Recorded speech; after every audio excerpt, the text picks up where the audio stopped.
Assalamualaikum warahmatullahi wabarakatuh. Kami CGP Angkatan 7 dari Provinsi DKI Jakarta. Bersama saya Hilda Khairunisa sebagai observer dan saya Khairani Sahril sebagai coach. Dan saya Hilda Nurahmadiani sebagai coach. Kami di sini akan melakukan demonstrasi konseptual tentang praktik coaching tentang berdasarkan modul 2.3. Hilda, izinkan saya sebelum memulai coaching ini, saya akan mau menanyakan sesuatu dulu kepada Pak Sahril sebagai coaching. Mohon izin ya Bu ya. Baik Ibu, silakan. Pak Sahril, Ibu. ya, hari ini Pak Sahril menjadi coaching ya Pak ya, Ya, coach ya, coach.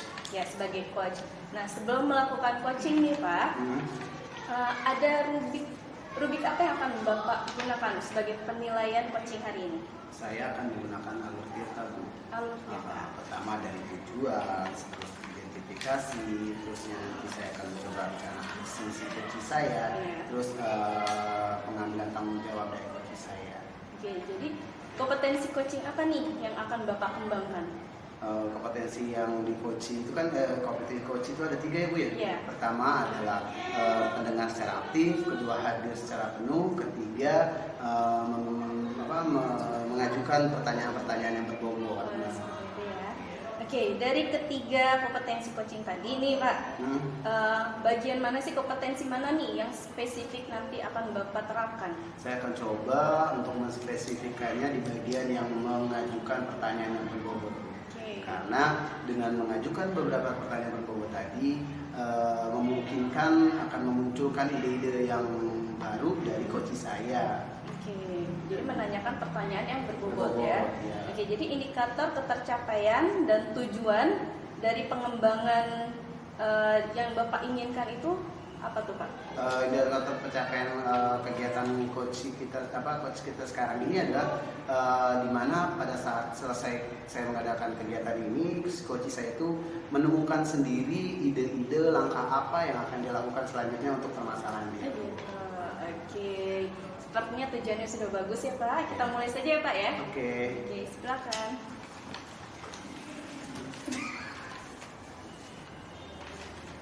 Gimana Hilda? Tadi katanya mau ngobrol. Iya nih Pak Syahril, saya tuh sebetulnya. Tapi tadi dari lapangan ya? Iya Pak. Panas banget Iya. Itu muka berminyak kali ini. Sebetulnya saya itu antara apa ya Pak Syahril? Capek. Satu capek, yang mungkin keduanya saya itu agak merasa sedih aja sih sebetulnya, resah gitu loh Pak. Utang belum bayar kali? Sudah Pak. Oh sudah. Saya biasanya Bu kalau sedih itu utang saya belum bayar. Oh gitu. Iya Pak. Gimana Jadi kan gini Pak, hari ini tuh tadi kan saya. Ibu megang kelas berapa di hari ini?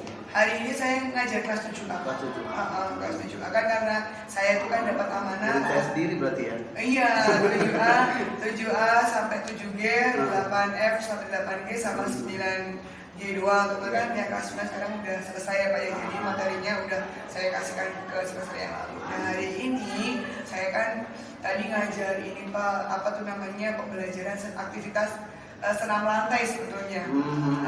Namun yang menjadi saya sedihnya tuh ada banyak siswa nih yang terutama yang putri ya Pak ya, belum melakukan, tapi dianya tuh udah aduh Bu nggak bisa Bu gitu loh Pak. Oh udah minder duluan, udah ngelakuin duluan. Iya, percaya dirinya itu padahal udah beberapa ini nih, maksudnya udah dicontohin, udah diapain gitu ya Pak ya, tetap aja bilang Bu saya nggak berani Bu, saya takut kecengklak gitu. Tapi mungkin pernah kali Bu kejadian kecengklak gitu selama di lapangan atau gimana kan?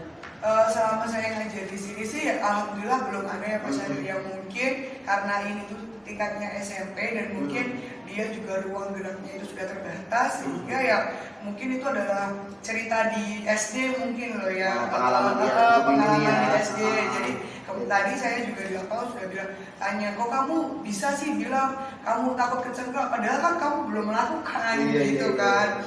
Gitu. Jadi iya Bu, dulu saya pernah kecengklak Bu di SD, sininya sakit banget gitu. Oh, trauma masa lalu berarti ya, dari Mas Bawani. gitu. Terus gimana lagi kita terus? Nah Nah, terus kan materi senam lantai ini kan tadi salah satunya kan yang saya ambil itu kan roll depan. Emang Pak kalau roll depan itu kan sebetulnya banyak adegannya. Iya, banyak adegan yang memang berbahaya gitu ya. Karena kan memang kita di dalam roll depan itu kan memaksimalkan gerak sendi gitu ya. Gerak sendi, tulang, kemudian otot itu kan memang dipersiapkan sedemikian rupa. Nah, pada saat saya tadi memberikan materi itu, saya kan pertamanya kan biasa ya Pak ya, saya sudah melakukan pemanasan gitu. Nah, pemanasan yang saya pakai pun sudah menggunakan pemanasan yang dinamakan dengan PNF gitu. Jadi PNF itu adalah pemanasan yang memang digunakan sebagai pemanasan untuk melakukan senam lantai. Apapun itu senam lantainya. Nah, kebetulan karena materi kelas 7 itu dapatnya roll depan bersama dengan sikap lilin. Kalau sikap lilin sih tadi nggak banyak yang komplain ya Pak ya, nggak banyak yang bermasalah. Baik putra maupun putri itu udah bisa gitu ya. Cuman yang yang roll depan itu yang agak bermasalah gitu. Sudah pemanasan PNF pun saya lakukan itu berpasangan Pak. Jadi putra putri atau putri aja? Iya, putra sama putri. Salah, putri sama putri, putra sama putra gitu. Jadi berpasangan gitu saya bikin sub. Nah, gunanya untuk apa kan? Karena pemanasan PNF itu untuk memaksimalkan gerak sendi ya, berarti pada saat dia misalkan si A sama si B, si A nya cium lutut ya B nya itu membantu mendorong, menahan gitu ya. Menahan biar terulur semuanya gitu ya. Udah sampai pemanasan sudah bagus nih Pak gitu kan. Nah, pada saat sebelum mulai pembelajaran tentu saja saya memberikan materi dulu dong, gitu kan. Saya sudah memberikan materi nih Pak, dari senam lantai, dari posisi berdiri, posisi awalan, penghormatan. Penghormatan itu bukan hormat ini ya Pak ya, misalkan penghormatan dengan dengan rekan sejawat, dengan guru sebagai penilai, kemudian bersama dengan matras gitu ya. Nah, udah penghormatan sudah bagus. Nah, kemudian masuk ke materi. Pada saat di materi saya sudah mengajarkan dia kan ada beberapa hal yang memang harus diperhatikan gitu. Misalkan ada beberapa hal yang harus diperhatikan, misalkan kayak mengunci gigi gitu. Jadi posisi melakukan roll itu pada saat itu nggak kegigit gitu. Gitu, lidah tidak boleh dijulurkan, kan nggak mungkin posisi senam lantai sambil meler Jadi juga digigit. Iya benar. Nah, kemudian posisi yang paling utama sekali adalah pada saat posisi menggulingnya. Menggulingkan badan. Iya, menggulingkan badan itu saya tadi sudah bilang kepada anak-anak saya bahwasanya mengguling itu dengan tumpuannya tengkuk duluan, bukan kepala atas maupun kepala yang belakang. Tengkuk. Ya. Saya sudah mengajarkan, sudah memberitahu, sudah memberikan edukasi mereka. Kemudian satu hal lagi, posisi dagu harus tetap selalu menempel pada dada gitu. Nah, setelah itu Pak, barulah saya berikan contoh tuh Pak. Udah ya, udah bisa semua ya, udah paham ya gitu. Udah bu gitu. Baik putra maupun putri itu semangatnya untuk jawab udah tuh kayaknya tuh wah yakin banget nih hari ini aku berhasil nih bisa untuk mencapai tujuan pembelajaran yang saya inginkan gitu kan.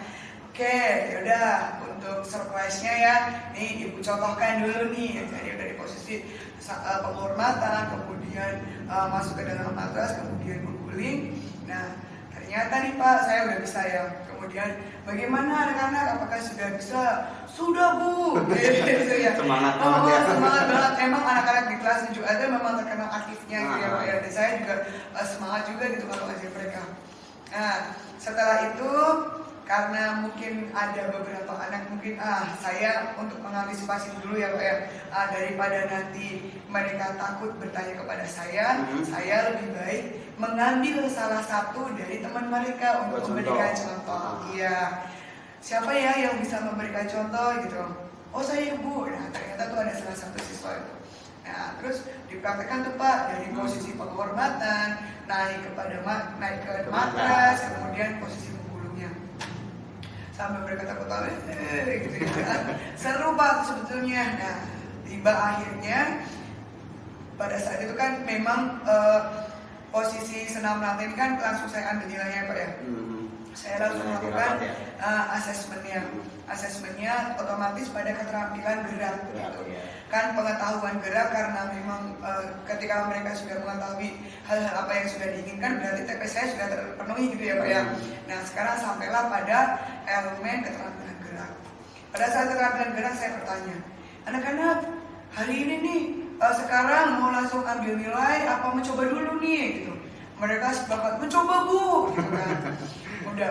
Ini mau praktek nih ya? Iya, udah mau praktek. Nah, terus yang cowok tuh Pak, udah tuh dia mau guling-guling tuh. Udah, yuk yang pertama guling lancar, kedua lancar, cowok-cowok semuanya. Ada beberapa yang mungkin perlu bimbingan khusus gitu ya Pak, yang mungkin perlu diberikan penjelasan yang lebih gitu. Nah, tibalah pada yang cewek.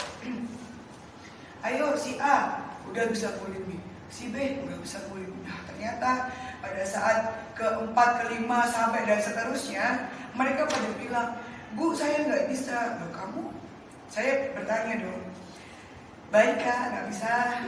Mungkin kamu nanti coba dicoba dulu. Saya bilang gitu kan. Saya nggak berani Bu, saya nggak berani Bu, saya takut Bu, saya malu bilang gitu. Berarti di sini dia mungkin menurut saya orang sampai dia kurang nih Pak. Motivasinya dia untuk mencoba kurang nih Pak. Berarti kan di sini saya harus membangkitkan percaya dirinya mereka kan sama motivasi mereka. Baik Kak, nggak apa-apa. Kalau misalkan kamu nggak berani, coba dulu. Kamu lihat dulu teman-teman yang bisa, saya bilang gitu. Nah ternyata sudah temennya yang bisa sudah habis nih. Tetap aja Pak Saril. Gak mau juga. Gak mau juga. Saya kemudian menerapkan segitiga restitusi di situ. Baik Kak, kamu kenapa sih kok kamu nggak mau gitu kan? Iya Bu, saya dulu takut Bu, takut kecenderung lagi Bu. Dulu waktu saya SD itu saya pernah sakit gitu.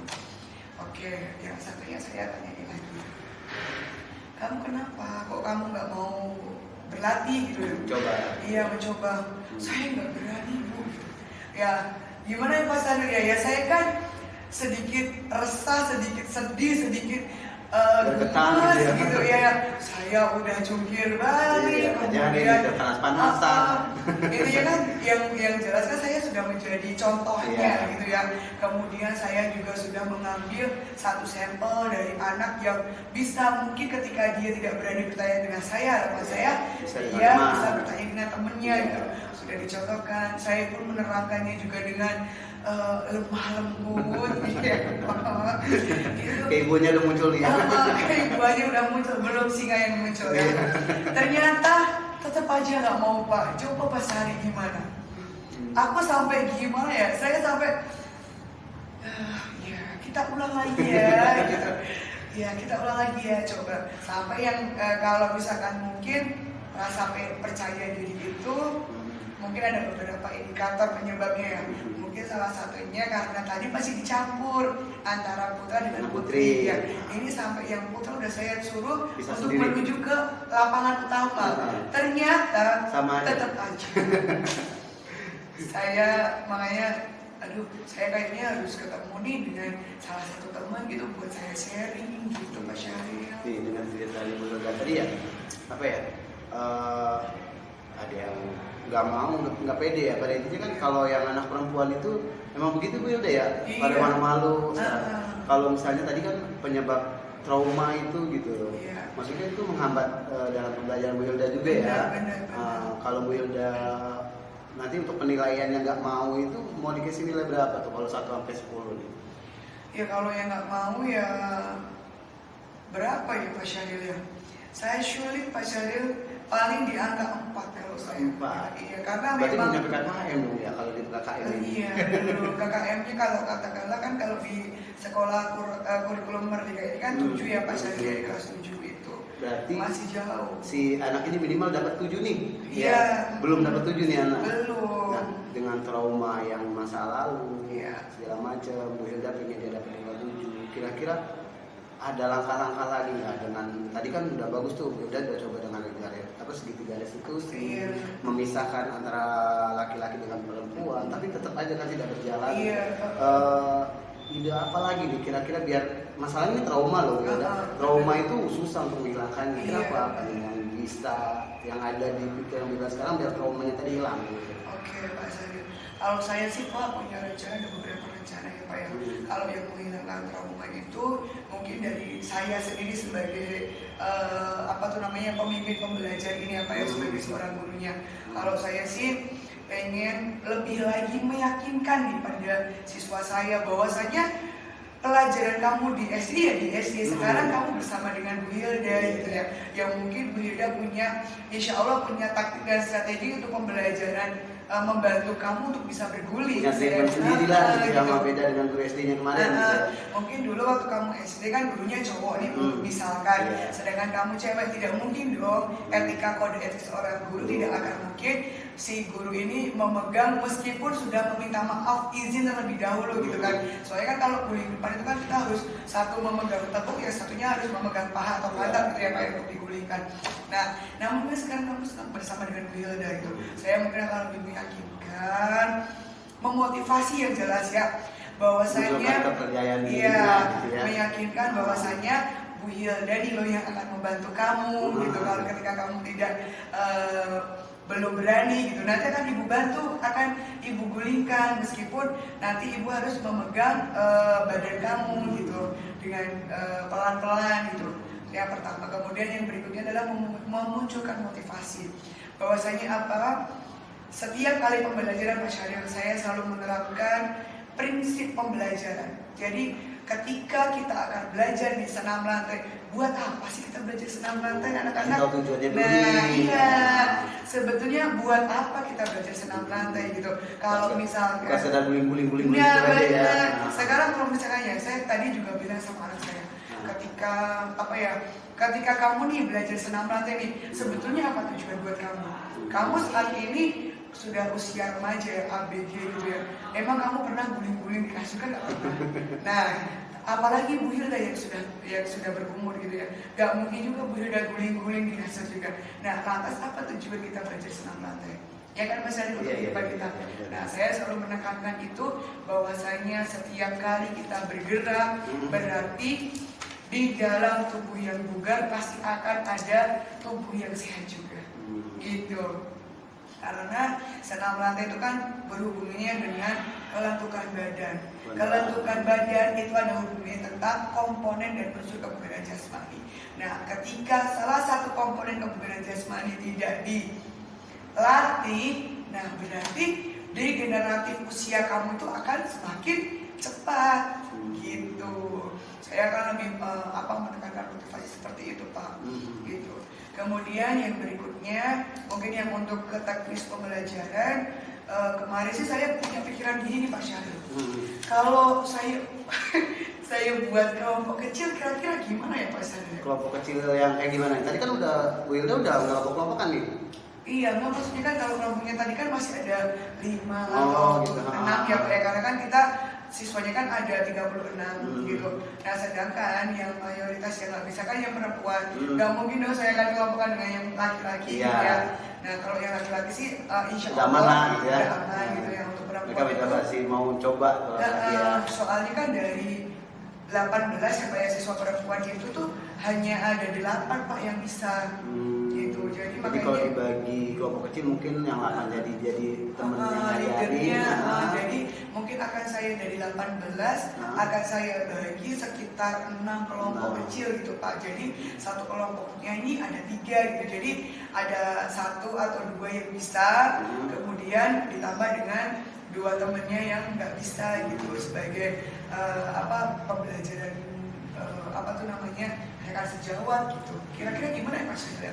Bagus sih ya menurut saya. Mungkin tadi dengan Bu Hilda bilang dengan dicoba memisahkan antara laki-laki dengan perempuan, tetap aja nggak mau. Coba nih sedikit untuk kelompoknya diperkecil lagi. Mungkin rasa malunya tadi agak berkurang gitu. Mungkin trauma dia masa lalu mungkin dengan Bu Hilda beri masukan tadi, terus dibimbing sama teman-temannya mungkin lebih mereka lebih enak lah kalau sama teman-teman kan. Iya ya Pak Syaril ya. Saya tuh sebetulnya sebetulnya udah punya pemikiran Ya, kayak bayangan gitu. kesana ya. Cuman saya tuh masih maju mundur gini. Kira-kira bisa apa enggak ya gitu. Bisa. Tapi bisa ya Pak Bisa Syahril sih, ya. bisa. Bismillah lah, nanti akan aku coba Pak Syahril. Kira-kira Bu Hilda di kelas itu, kelas saya lagi nih hari Iya. apa? Di kelas 7A Minggu depan berarti ya? iya minggu depan hari Selasa. Kalau hari Selasa, berarti hari Kamisnya kita bisa ngobrol lagi nggak? Saya pengen tahu nih anak saya yang malu-malu masih malu-malu lagi nggak untuk melakukan gerakan boleh. olahraga Selasa ini? minggu depan berarti Iya. ya Pak ya. Baik. Minggu Selasa, berarti kita ketemu Kamisnya deh. Iya boleh. Kalau ada yang Pak. kosong Boleh. lagi. Siap. Nanti semoga udah ada perubahan ya Pak ya. Iya. Terus ngomong-ngomong nih Bu Hilda, kita udah dari tadi cop-cop ngomongin segala macam. Ini masalah anak ya. Iya. Kira-kira kita habis ngobrol ini apa sih yang Bu Hilda dapat dari kita ngobrol?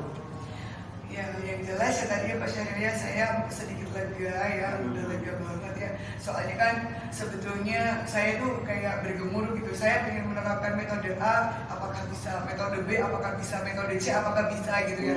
Tadi setelah saya sharing dengan Pak Syahril nih, udah agak saya punya gambaran oh nanti saya harus seperti ini gitu. Nanti akan saya coba.